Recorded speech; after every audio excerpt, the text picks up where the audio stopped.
Meghan, Queen of California, and Harry, that British sidekick husband of hers, are planning a pretend royal tour of the whole damn world after the alleged triumph of the gruesome twosome's faux regal visit to Nigeria. The Duke and Duchess of Netflix appear to be going global.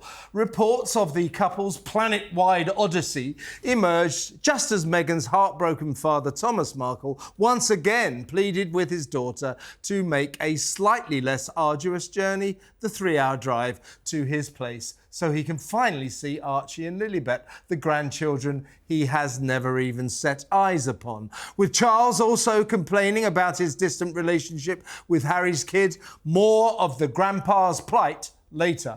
But back to their Montecito Majesties hitting the road in a major way on that grand tour. First up, they'll have to steer clear of Australia in case Harry's dad, King Charles, is there on his upcoming proper royal visit, as in official, as in on behalf of the British nation, as opposed to just a series of marvellous Meg-enhancing photo ops. Isn't it weird that two private citizens with no diplomatic function want to act as if there's any meaning to them turning up, waving to the crowds and beaming for the cameras? Why the hell do Meg and Harry want to do this? What on earth is achieved by their presence?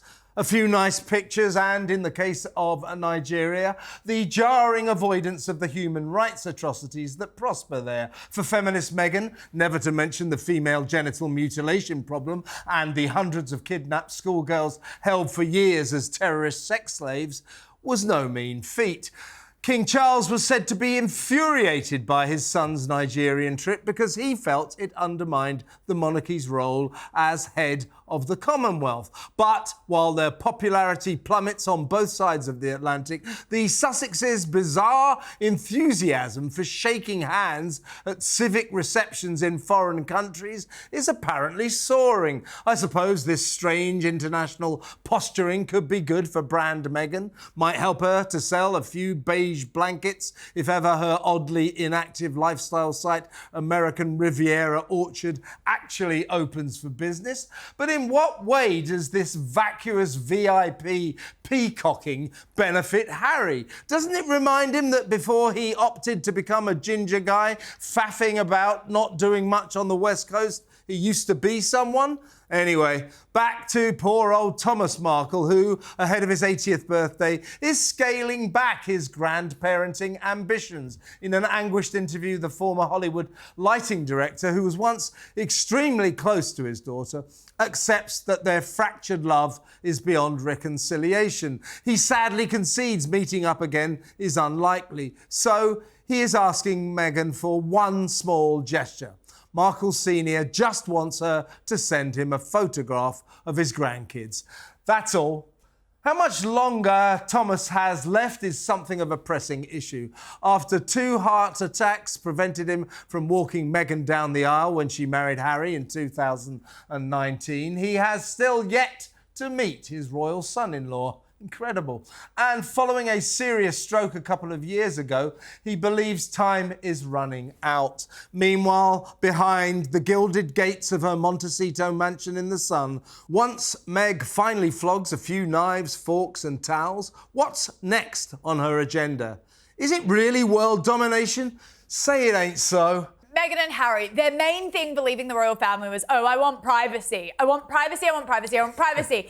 A worldwide tour doesn't exactly scream that to me. It doesn't scream privacy, no. does it? No. And honestly, I'm starting to think that they just wanted the royal life, the royal traction, and also the money and status that comes with it, but without having to do the work. I mean, they're classic millennials. I don't know what else to say. I mean, they're just really... Well, look, Simon, let's be sort of serious. Okay. This, their brand. I mean, Meghan, Harry, I'm not sure what he's doing out there, but Meghan has got a plan. It's evolving slowly, but she definitely has plans. Yeah, I mean, it would. But now those plans, what I'm about to say, the bedrock of those plans will require publicity. So that might be why she's thinking about a world tour. Yeah, so a lot of things here, a lot of things that I want to address. One of them is they are no longer paid by the civil list, so they have to make their own money. So they have to become a brand, and by doing that, raise their profile, and then they'll get money coming in the door. What's Harry's brand? That seems to make What's sense. Harry's brand? Yeah. What is it? He's Ginger bald guy. He's the touchy-feely prince, isn't he? He's in touch with his emotions. It's not a brand, though, is it? touchy-feely He's the prince. It's not a touchy-feely brand, prince. though, is it? In touch with his... I can see her brand. What's Yeah. his brand? Yeah. I'm saying, I think... Pissing around doing nothing. I think he's the sensitive prince who's in touch with his emotions. Anyway, to go back to what I was saying, But he's a bit they thick. need to He's raise. thick, though, isn't he? I don't think so. Oh, He's he the is. victim He prince. is. They He need believes to that he raise- had the worst childhood ever. They need to He's the raise their Do you think, profile. who do you think is thicker, Harry or Andrew? It's close. It's close. I plead the fifth. Is that what the Americans say? I plead the fifth. Let me just finish this All point, right. though, because If you must. the point that I want to make is I think that Meghan is angling for a career in politics at some point. Oh, so if God. she's going to go around the world looking at situations that she thinks need highlighting, this is a great place to start. Now, people say in the comments, oh, you only stick up for them because you're black and she's black. That's not the point at all. Just as I don't believe that you guys stick up for Trump because he's white and you're white. I seriously That is think... actually the only reason I Is it do the only stick reason? That's a joke, folks. I seriously think that she sees herself in some way, shape or form as making or creating policy further down the line, and that could be politics, and the best way to do that is to go around the world and have lots of different causes. By the way, for the avoidance of doubt, never once did we think that Simon stuck up for Meghan because of the colour of their skin. Yeah, No, you guys don't. That is, You guys don't. It's in the comments. that's a bit like, that's implying that we don't like her because of the colour of her skin. That isn't true either. Thomas Markle, I mean, this interview at the weekend was really heartbreaking. He said, look, you know, I'm nearly 80. I'm in really bad shape. He's had 2 heart attacks, a very serious stroke. He speaks now with great difficulty. He lives down in Rosarito in Mexico. I can tell you that's about 3 hours drive from where Meghan and Harry are. Now, really sad statement. He said, I've given up on a reconciliation between me and Meghan. And frankly, I think my chances of ever seeing my grandkids, Lily, Bet and Archie, are slim. But please, Meghan, can you send me a photo? She won't even do that, will she? No, she won't. And it's obviously very revealing of her character when her own dad is saying that she won't even provide a photo of the grandkids. I mean, this is Thomas Markle, who literally, he was basically a production assistant, when he was working, and he spent all that money on Meghan's private school fees. This is someone who literally gave everything he could when Meghan was growing up to make sure that she had the best and brightest future. And now look what she's done to him. Honestly, she won't even provide a photo. Harry hasn't even met him. I mean, it's a disastrous situation. And when Tom compared himself to the king, he got a lot of flack for that. But I actually think that he was right when he said that him and the king are both going through health problems. They don't know when if they're going to wake up tomorrow, and they haven't been able to see their grandchildren. It's a perfectly reasonable parallel, what I call the plight of the grandpas. Charles, we discussed this a couple of weeks ago. He's very upset about this long-distance relationship. He has had the advantage of at least seeing his grandkids a couple of times. Yeah, on Zoom. Thomas Markle is on Zoom. Thomas Markle's never seen them. As far as I know, never spoken to them on Zoom. Hasn't even got a picture of them. That's cruelty on Meghan's part. Okay, I want to caveat this next statement by saying... Well, is that cruel? It's worse than That is a bit cruel, it's worse than isn't cruelty. it? It's like she's holding the grandchildren almost as this sort of ransom. No, and she's saying, not because she's not talking to them. I'm going to caveat this next statement with, I have not met him, I've only read about him, and I have only seen what I've seen on interviews on live television. Thomas Markle is a narcissistic piece of shit, and I really think that Thomas he is... Markle, the dad? Yes, I Poor really old think... bloke, I come really on. think that he's put himself in this... Why is he a narcissistic piece of Because he got sucked into the media bandwagon. Because he emotionally blackmails his son-in-law and his daughter, and he keeps on selling stories and keeps on threatening them. doesn't keep on selling They're a dysfunctional stories. family. You cannot make people who don't get on with their Do you know why families he keeps on put them selling together. stories? Because he he's a actually- piece of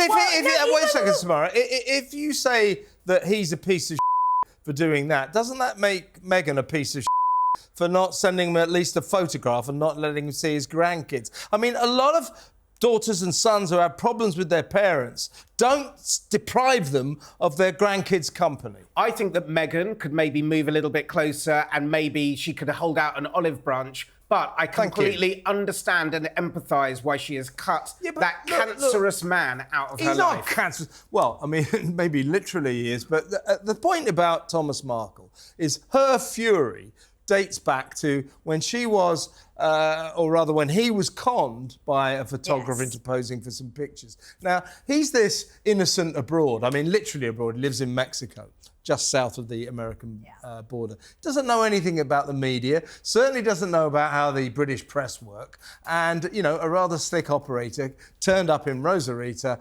and kind of talked him into doing something that I think he regrets now. To punish him forever for that kind of mistake, which was only because he was naive and didn't understand what was happening, I think is blatant cruelty by Meghan. Yeah, we're forgetting that actually Meghan forces a lot of this behaviour. That photograph was taken because he couldn't get in contact with her. No, he actually has now had to go and publicly plead to see his grandchildren. She could send a photo. She could take a 3-hour car journey and this would all stop. But she's not doing it, is she? No. So she's actually provoking most of this behaviour in him. I've got to tell you, that 3-hour car journey is interrupted by a great queue when they get to the border at She could take a private jet. She does everywhere else. You do else. get through. I've done it lots of times. She could take her private plane or Tyler Perry's jet. He has tried emotional blackmail far too many times. Even in this latest interview where he mentally compares himself to the king, he is still saying... He just says they're in the same boat, and they are. He is still saying, I will continue selling stories until... He didn't really say that. I will continue selling stories until she comes and sees me. He didn't say selling stories. That's not how he said he'll continue giving interviews. That's not how you create a reputation. What do you think he's doing? Running a news agency down there? That is not how you... Markle of Rosarita. That is not how you... That is not how you create a rapprochement. That is not how you mend or fix broken bridges. And I think his emotional blackmail of his own daughter says more about him than it does about her. Yeah, but she's not behaving well either, is she, Samara? No, she's not. So are you admitting he's not behaving well? Talk about I can see... Look, if I was her at the outset, I'd be a bit upset. You know, that was in the white heat of the romance, hitting the papers all over the world. And suddenly, you know, her dad's doing a silly little deal where he pretended he was getting dressed up for the wedding and all that rubbish. I can see that would have been slightly irritating. But what are we now? 5, 6 years on, for it still to be her burning cause célèbre, I think is outrageous and very, very cruel. And by the way, let me put a question to both of you, maybe you first, Samara. What about Harry in all this? What is he doing? What is he doing to make sure? Why hasn't he ever met Thomas Markle? I mean, he's supposed to be a member of our royal family. She's supposed to be a VIP, and they're behaving like a couple of bloody weirdos. I don't know. I mean, if my partner asked me not to meet her toxic father, then I might support her by not doing it. Yeah. I don't know. That's his obviously. My partner asked me to do that. I say I'll make my own decisions. I don't know. You have children, Simon. If your prized daughter married this guy and then he refused to meet you, I would be pretty upset. I don't know about that. If you really put the shoe on the other foot there, it's pretty horrendous how he's been treating poor Tom Markle, who's not of this world. He doesn't understand anything from it. And now he's being basically, you know, blacklisted by his own son-in-law. I mean, honestly. It's really bad. By the way, both Thomas Markles, Thomas Markle Sr. and Thomas Markle Jr., thank you very much for tuning in. Always good to have your company on What Just Happened. And now, what just happened? And now it's time for a bad ad. Talking on the phone getting out of hand? Look out! You need phone relief. The ultimate in hands-free phone design. Watch. Simply attach the special double back fastener to any phone. Then attach the phone relief headset. It's that easy. Hands-free, pain-free. You'll wonder how you ever lived without it. It's perfect for remotes. Now talk hands-free anywhere, anytime. An amazing breakthrough product you'll use every day. Now only $12.95. Well, that's one of those adverts. The years have not been kind, have they? Another one from your great country. Is that what the phones are like there in Australia? Yeah, last time I checked. One thing is good. I didn't realise you had phones. But... I want them to make one for iPhones. I would use one of those contraptions. And now it is time for some nasty YouTube comments that I believe you two have collated. I say nasty. They're probably very nice about me. They usually are. Who should we go first? Samara, I got one? Yeah, sure. Cindy has said, Simon is only there because he defends Hasmeg. If he did not voice that opinion, he wouldn't even be in the seat. Actually, I want to say, because my wife told me to be nice to him, thanks for coming. Have you got any bad comments? Yes, from Jamie Smith. He says, I'm not a fan of Simon's, but I do feel sorry for him when Kevin, open brackets, my hero, closes brackets, yells at him and calls him names. Yes, Simon should see Meghan for what she is, a jealous, petty, egotistical troublemaker. Nevertheless, we need to respect Simon's opinions no matter what we think of them. Jamie Smith. Jamie, thank you very much. Thank you, mate. Jamie, I'm glad that I'm your hero. I think you should probably look around for a better hero. But apart from that, yeah, I mean, you know, we should respect Simon's opinions. The problem is we don't. Any more, Samara? Duchess in Windsor. Why is Simon there? He knows absolutely nothing about Harry and Meghan. Sorry, Simon, you come off as ridiculous. You're meant to be a journalist. What's it you call yourself? Cerebral Simon. Cerebral Not Simon. simple Simon. Cerebral Simon. Yeah. Go on, Okay. Ellen Morgan. I adore Simon. I don't agree with him regarding Harry and his wife, but I do adore him. So please, let's all focus on being kind and gentle with him when all the truth about Harry and his wife finally comes out. Thank you, Ellen. Thank you. Okay. Yeah, you have got a knack. I'll give you this, Simon. You've got a knack of talking absolute claptrap cobblers, and people still like you, even though they think, quite rightly, that you're talking crap. I don't think it's claptrap cobblers. Yeah, I know, but you alone don't think it's claptrap cobblers. Seems like you're the only one. One more comment. Kathleen has said, Kevin, I'm a big fan of yours, but I have to ask, where on God's green earth do you find these clowns like Simon?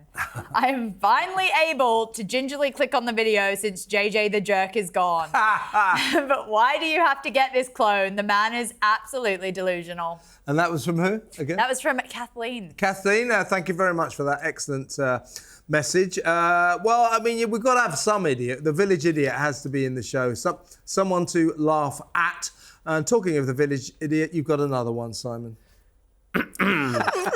Laura Stevens, and I love this one. Laura Stevens says, I love Simon. He has a great sense of humour. And Samara is just brilliant. Kevin, you're a hoot. Love ya. From Australia. Wow, Is that from Australia? Yes. Who was that thank again? you, Who was that again? There you go. That's Laura Stevens. She's managed to get somebody to tap that into Laura a phone Stevens. for her. Laura Stevens. Laura Stevens. Thank you, Laura. Laura Stevens, good on you, sport. Good to hear from you, fat. Keep watching, all right? This is terrible, isn't it? That's Terrible. actually good. I didn't Is mind that it. not bad? I didn't Right, mind it's time for a real break.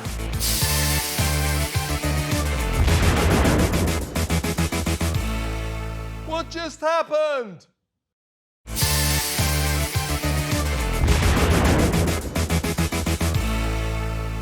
He's mad as hell. It's Kevin O'Sullivan. When did it all start? When did it begin, this mad wokery that is in the clear and present process of wrecking the great nations of Britain and the United States of America? In the UK, after trying to get their heads around a study of the racist nature of porcelain, long-suffering Brits are currently digesting the insanity of taxpayers' money funding research into the colonial white supremacy of milk. Why are these moronic academics bothering? I mean, who cares? What happens if these buffoonish boffins conclude that milk is indeed an agent of apartheid? Do we ban it? In the States, there was actually a campaign to axe the word rigger, because it sounds like the N-word, which I suppose could be called poetic censorship, although I prefer to call it deranged idiocy. After the death of convicted armed robber George Floyd in Minneapolis triggered a gormless global outbreak of defund the police lunacy, the 20 American cities that decided they could do without law enforcement swiftly realised they couldn't. And so it was that defund the police was replaced by refund the police. In Britain, teachers felt obliged to respect a girl pupil's wish to identify as a mushroom. Schools were keeping secrets from parents if kids arrived in the classroom announcing they'd changed gender and were no longer boys or girls. Despite efforts to stop this culture of don't tell mum and dad, it's still happening, and that adds up to a national scandal. And the Tavistock, the NHS clinic nicknamed Frankenstein's Castle, was devoted to telling kids as young as 4 they were born in the wrong body, telling gay kids they needed to change gender to be attracted to kids of the opposite sex, prescribing troubled and confused youngsters with puberty blocker drugs that would change their lives forever, irreversibly. This wasn't just mad. It was downright evil. But this is what happens when the cult of woeful wokery takes over. Common sense dies a painful death. In other mind-numbing news, the UK and the USA are asked to pay enormous reparations to compensate for the scourge of slavery 300 years ago, centuries before anyone currently alive was born, to make up for the hurt the descendants of slaves apparently feel on a round-the-clock basis. Yeah, right, sure they do. What a load of This preposterous pyramid of pernicious piffle is nothing more than a juvenile scam worked by silly Marxists and half-wit anarchists out to destabilise Western capitalism, to wreck decent society as we know it. These ludicrous little lefty losers should, of course, simply be dismissed with the contempt they deserve. Instead, what happens? We damn well fall for their grotesque garbage. The virtue-signalling Chicago suburb of Evanston opted in its liberal fervour to hand every black resident $25,000 to make up for the alleged, and I quote, institutionalised racism in its housing policies. Furious white residents are now suing the city, accusing the instigators of this potty policy of anti-white racism. Meanwhile, in San Francisco, the former jewel of California, ruined by a shocking decline in law and order, plans are afoot to pay $5 million to every eligible black adult to atone for alleged racist treatment by the local government. The sheer epic craziness of this is off the scale.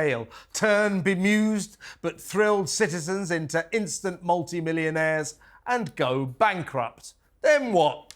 How do sentient grown-ups ever reach the point where they don't just laugh this arrant nonsense out of court? It's all a sick and sinister joke, except because we're so gullibly stupid and take these asinine agitators seriously, it's no laughing matter. It isn't, is it, Samara?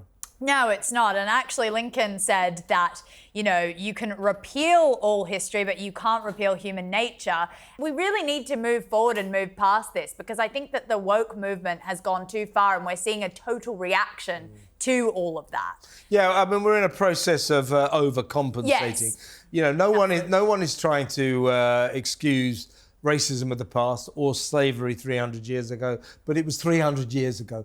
How am I or anyone else supposed to feel guilty for something that happened centuries before I was born? The sheer notion of that is utterly insane, Simon. Yes, it is. Surprisingly, the answer is yes. Yeah, surprisingly, or not surprisingly, I'm not going to agree with you fully. I do think that you these get things, my point, though. I do get your point, and I think these things need to be dealt with sensitively, and you need to take people on a journey. Because if you're a black person in America and you weren't allowed to read or write for 300 years, and then you're suddenly allowed to catch up at the end, you can understand how affirmative action works. Because if you have two people go for the same job and they both get the same score, but one of them historically has been kept back for 300 years, then yeah, but maybe what one are of you those. saying then? That this applicant for this job is 325 years old? Let me just finish. I'm just saying that person has overcome historically things that have put them down, and they've overcome. Let me finish. Overcome certain barriers, and therefore you may want to think about giving them the job. But the deprivation of their ancestors, certainly in terms of education, can have no effect on people living today, can it? In terms of their literacy. I disagree. Hang on a second. So, kid of colour gets born. Yeah. Goes to the same school as white kids. Yeah. You know, they have the same education. They come out of school, go to university maybe. Both clever kids maybe, get jobs, whatever, do interviews. You're saying that the kid of colour, because his ancestors were deprived of education, is not going to be as bright as the white kid? That's crap. I'm going to say that's that crap. I'm going to How can you be affected by a lack of education for someone before you were born? I'm going to say that for the kid of colour to be in that situation, his parents may have had to struggle in a much harder way than the white kid to get there in the same place. So you can't just... That's a mass generalisation. I think that you are barking up the wrong tree a little bit here, because I think it's actually more about, you know, when we talk about affirmative action and things, it should be actually more about class and social status. And I agree with you. Because there are a lot of white people and people from all backgrounds, China, India, that come from extreme poverty. I mean, Indian people could say, oh, you know, we were controlled by the British 60 years ago, and that's really impacted me now, and that's why I can't get a spot at Harvard. But no, that's actually not what's going on. So I think we should more talk about the economics when it comes to that instead of, you know, I do agree with Kevin when he talks about how exactly does it affect. I don't think it achieves anything, but if it makes people feel better that, you know, the descendants of slave traders say sorry for what their ancestors did, if it makes people today feel better, I can't imagine why it would, then do it. But don't involve money. That is absurd. Reparations for crimes committed 3 centuries ago. I mean, as I say, the barking insanity of that is off the scale. But it depends what that crime was. I mean, that's why I'm saying... No, it doesn't. Yeah, I think it does. It doesn't. I think it does, and I'm not... So, I mean, to try and deal with it in kind of like 2-3 minutes, it's too nuanced. That's what I'm saying. I think there are certain... Okay, so what about charging the black descendants of black slave traders in America, charging them reparations for the sins they committed against their fellow black people? I think because there are a lot of black slave traders in Africa. Yes. How about that? What are we going to do next? Yeah, I'm going to get those Italians. But there are people... Those Romans, they had slaves all over the world. There are people... Let's get reparations from Italy for the Romans that came to Britain with slaves. But there will still be alive in America who will know of the civil rights and wouldn't have been able to... Yeah, but they don't know. They don't know of slavery 300 years ago. Have been able to go on, and wouldn't have been able to go on certain buses or drink from certain slavery water 300 years ago? And drink from certain water I'm accepting that if you really must go into it, yes, if there are people alive who are affected by situations, by apartheid or separation, the situation, I mean, by all means. And that's what I'm saying. I'm saying it's nuanced. Yeah, but it's nonsense.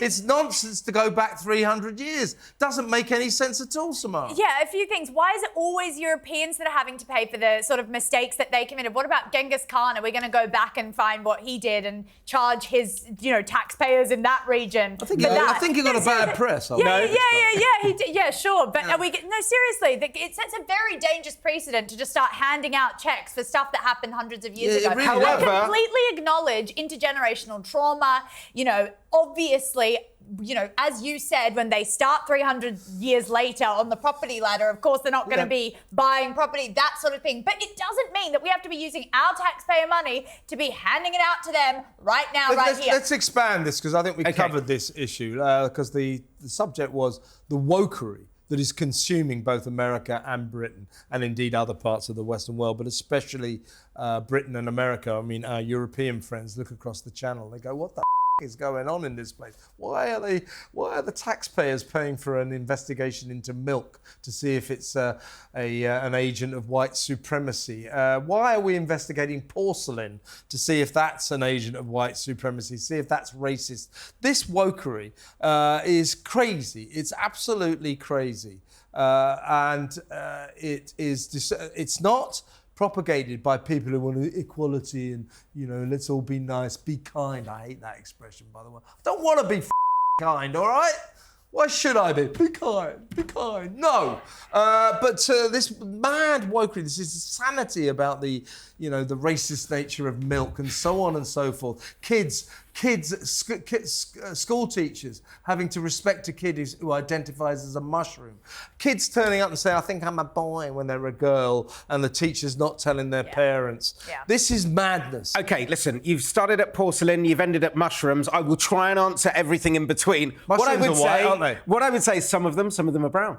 What I would say is that, yes, in some cases, we overdo it. Just like we overdo it on the right-wing side, we overdo it on the left-wing side. Call it wokery, call it what you want. What is quite interesting, you quickly read up on that subject about woke milk, and what they're saying is that colonialists who went to Kenya got rid of a certain amount of land that the local population used so that they could have dairy cows on it. That led to the Kikuyu Rebellion, which in turn led to the Mau Mau Rebellion, which was a rebellion, Do we need taxpayer money to fund that? Which was a rebellion against colonialism. So they have posed the question, is milk colonialist? Now, that's completely different from saying milk is white supremacist and colonialist. So it's the way in which it's reported. Do you know what it's they the are? way in which it's reported. That's not woke. Do you know what that makes them, posing that question, is milk colonialist? It makes them asinine. That's what it makes them. Absolute nonsense. Absolute nonsense. Now, a lot of people, Samara, they go, oh, I'm woke, because woke is all about, as I say, be kind, being kind. There are worse things to be, Kev. Yeah, but and I think some people mistake wokery for being kind, for being nice.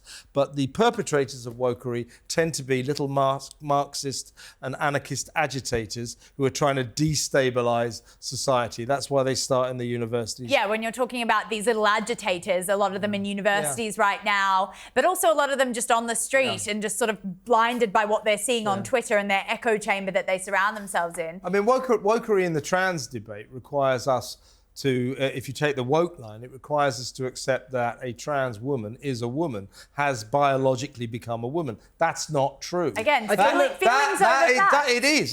And that's where I draw the line. You know, I'll go along with you being, if you want to be a woman, live your life however you want, and I'll call you she. I don't want to upset you. Yes. I don't really care that much. Yes, Samara. That's fine. Yeah. But don't tell me to say that you're a biological female, because you are not. That is a scientific untruth. It's as simple as that. And it is time now for a bad ad.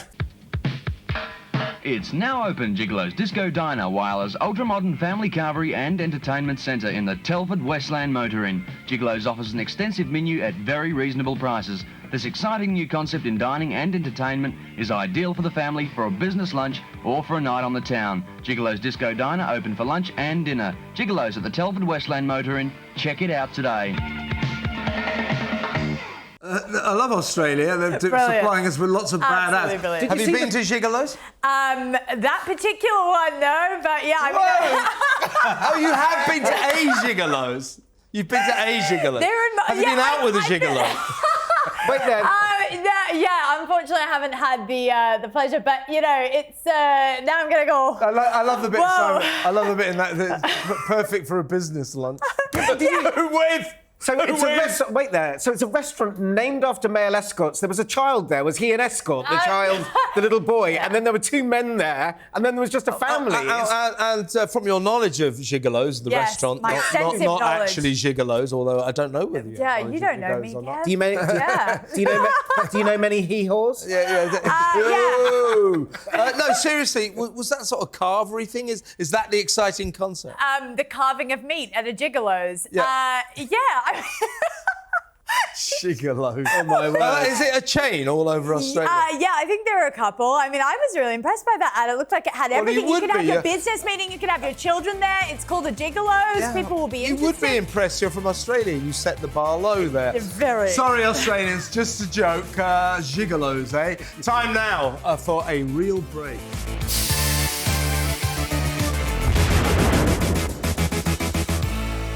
What just happened?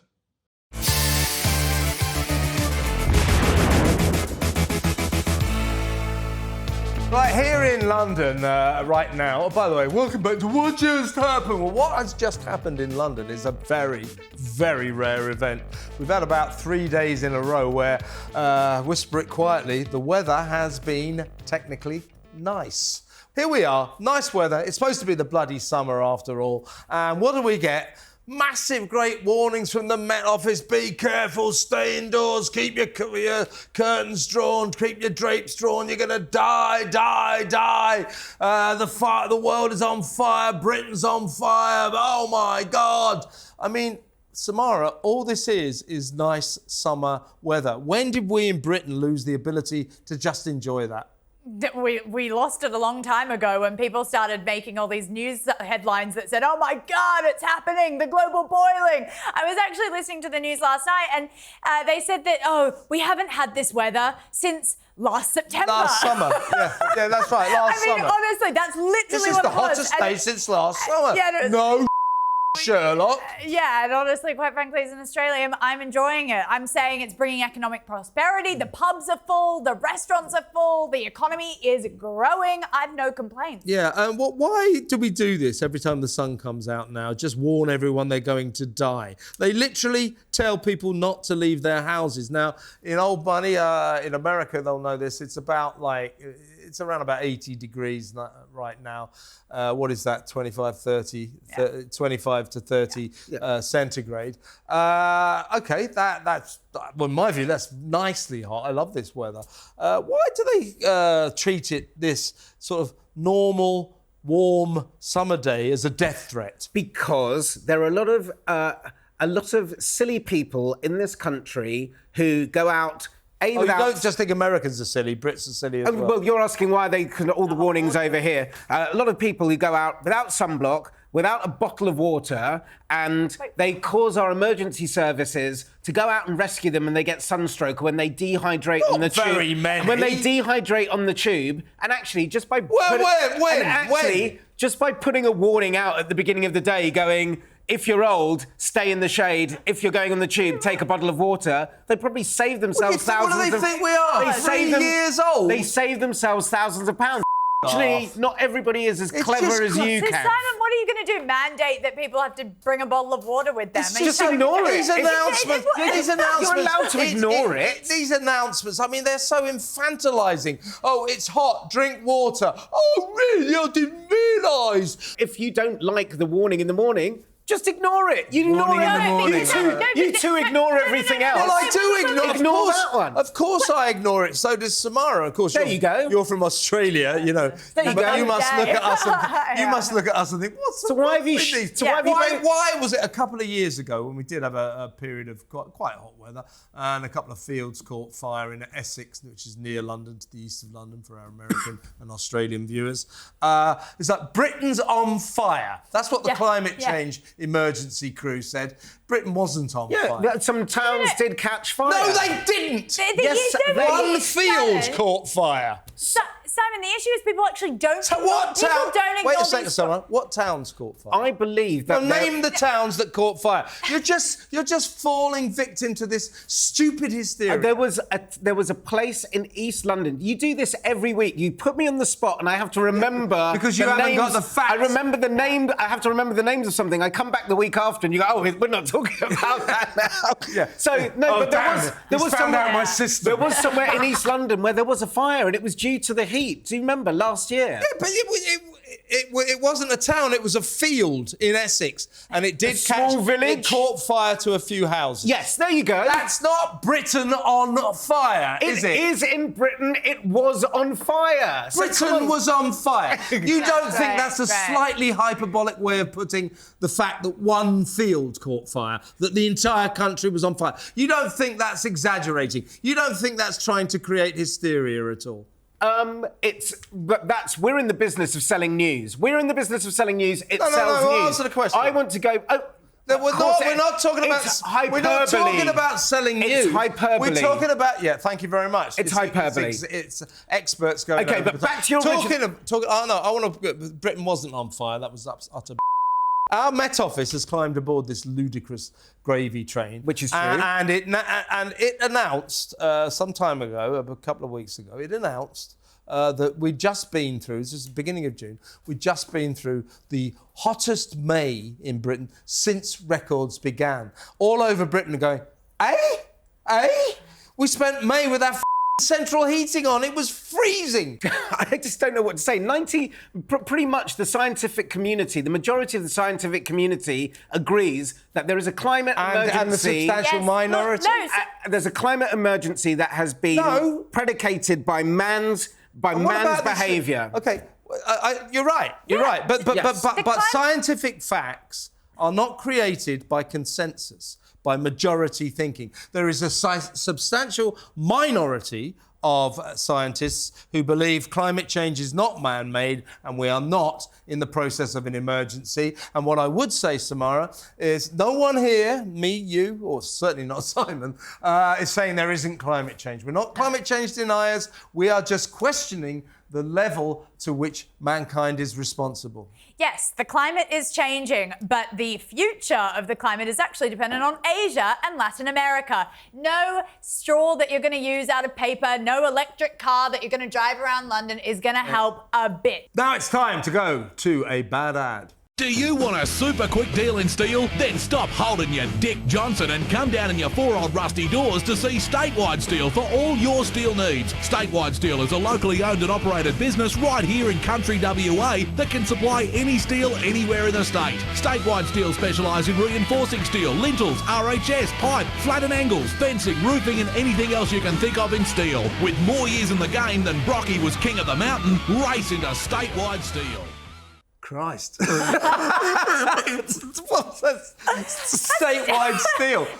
Never once did they mention the workforce at Statewide Steel, which seemed to be quite unusual for Statewide Steel works. It looks like another Saturday at home. Do you know Statewide Steel? Yeah, I mean, it's not like a Bunnings, which is like a very popular sort of company. But yeah, I mean, that girl, obviously, as you said, Simon, there was a number of girls. Not a lot of protective gear on, obviously. That's your kind of steel work, yeah. Listen, is that what in Oz they call... What's that form you're filling in? Is that application form? Statewide. I'm hoping they have affirmative action. Yeah. Well, you do a better job there than you do here. Time for a real break.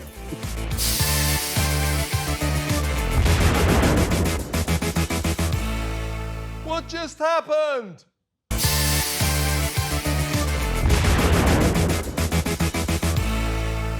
Welcome back to What Just Happened. I'm still Kevin O'Sullivan. He's still Simon London, and she's still Samara. Yeah, why did I say it like that? I don't know. By the way, we're going to do some more of your messages, and once again, I must thank you. We get thousands, and I really appreciate it. We all do. Let's go through some of our mailbag. What you got, Simon? I love Kevin, says Nita Oliver. Said no one ever. He is so to the point, but funny and entertaining. Nice to see someone being real on TV. Fab stuff. Keep it up. You hated saying that. I did. It's stuck in my craw. What you got, Samara? Debbie says, watching Kevin O'Sullivan is better than going out on a Saturday night date. I love you all. Love from the US of A. And who was that from again? Debbie. Debbie, well, I think it probably depends on who your date is, but very nice sentiment. Thank you very, very much. Simon next. Monkey Business says, you can't argue with this presenter. He is an old man who is set in his ways and does not have the capacity to open his mind to anything someone on the opposing side has to say. You've got it, Monkey Business. Well, Monkey Business, you're absolutely right. That's what I do. When people disagree with me, I just shout them down. I don't listen. And I'm really, really annoying in that respect. But I do listen to Simon, briefly, sometimes. And we have quite intelligent discussions, don't we? No. Samara. Okay, Aussie Chick says, Simon makes me want... That's you, isn't it? Did you send this? I'm more of an Aussie gal, but, Simon makes me want to headbutt the wall. Read some factual books, Simon. Read Revenge. You make a fool of yourself every single time you defend. She's already famous. Aussie Chick is right on the money there, isn't she, Simon?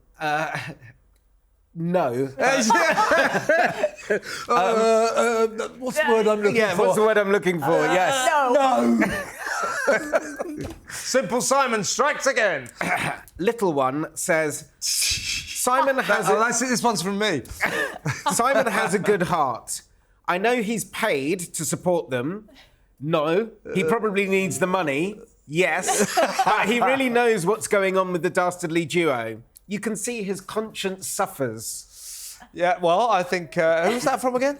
That's from Little One. Little One, that's right. That's from Simon has a conscience. Wow. Yeah. Oh, no, my handle is extremely Little One. Little One, yes, you're right. He's clearly on the payroll, you're right. He's on the Gruesome Twosomes payroll. Meg's handing in backhanders to say nice things about her, otherwise who would? What you got now then, Samara? Victoria says, that woman, Samira, not Kinsey, always shouts over Simon.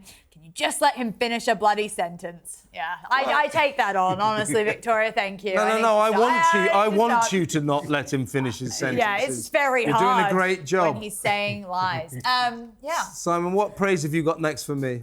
Kevin O'Sullivan. Yeah, that's me. Yeah. You sound like you're having a breakdown over Meghan. That could be true. That's from Julia Smith. Julia Smith. Oh, sorry, she says, you sound like you're having a breakdown over Meghan Jam. Meghan Jam, Because he can't get hold of any. He really wants this jam, everybody. Very exciting. Sell something! I mean, it's 4 months. One thing. Sell one thing, Meghan, on American Riviera Orchard. Look at the anticipation, though. Look, you're gagging for some. You're gagging for some Meghan the jam, produce. I probably would gag. The last one to you, Samara. Caroline said, please stop bringing that Simon onto your chat show. He's so ignorant. He does not do his research. He keeps defending that traitor Harry and his yacht girl wife. I love watching you and Kinsey, but I cannot continue watching if you have that idiot Simon on with you. Just sort of like blank him out. No. Who was that from again? That was from Caroline. Caroline, keep watching. Bye, Caroline. We'll keep him very... No. You stay where you are. We'll just keep him quiet.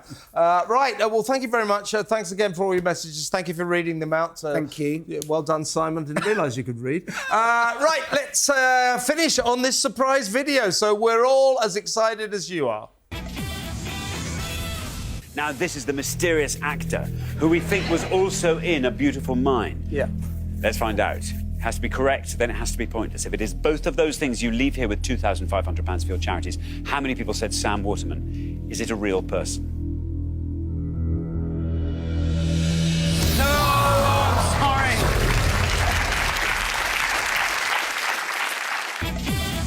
And by the way, that was me with the Sun's brilliant columnist Jane Moore, old friend of mine. She's great. And asked me that episode of Pointless, big show over here for everybody in America.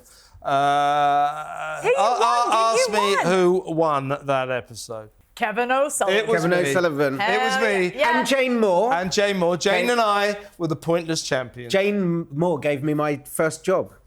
Well, she's a very talented girl, but Some she has mistakes made along the mistakes. way, yeah. Everybody has. And I believe that wraps it up for another fantastic episode of What Just Happened. Thank you very much to Samara Gill. Simon? Thank you very much. No, thanks for coming, mate. Always a pleasure to have Simon on board. I'm serious about that. Not really. No, we'll be back next week, same time, same place, for another fantastic episode of What Just Happened. The audience is growing. Get with the program.